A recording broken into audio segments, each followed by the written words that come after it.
Head sõbrad, meie saadete vaatajad ja partnerid.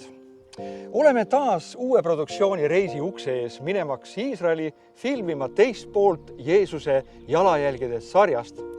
Usume, et olete meie esimese hooaja saateid juba vaadanud. Kui mitte, siis saate neid vaadata TV7 arhiivist või siis meie One Media YouTube'ist. Seekord aga on meie saadete põhiliseks teemaks Jeesuse kannatuse teekond. Avame teile neist samust paigust, kus need sündmused päriselt aset leidsid, saladusi, mis seostuvad Jeesuse lunastustööga. Usume, et see saatesari puudutab teie südameid, kes te meid vaatate, kui astume üheskoos alla Jeesuse hauakoopasse, kus naistele kord ilmusid inglid, teadates Jeesuse ülestõusmisest ja avame Jeesuse kannatusteekonna tagamaid, rääkides isikutest, kes olid seotud selle sündmusega.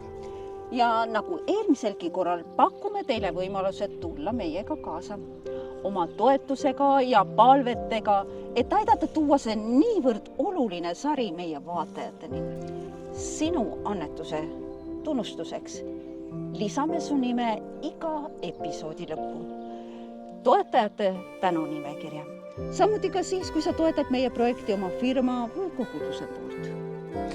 Kohtame kõikjal inimesi, kes on tänulikud, öeldes aitäh, et te toote meieni Iisraeli maa ja neid paiku, kus toimusid piibli sündmused. Aita meil puudutada rohkemaid inimesi ja avada neile Jumala sõna saladusi kohtades, kus need kunagi tegelikult aset leidsid. Me oleme väga tänulikud iga annetuse eest ja palvetame, et lõikuse issand paljundaks sinu külvatud igavikulisi seemneid kuhjaga sulle tagasi. Niisiis, kohtumiseni juba pühal maal Jeesuse jalajälgedes.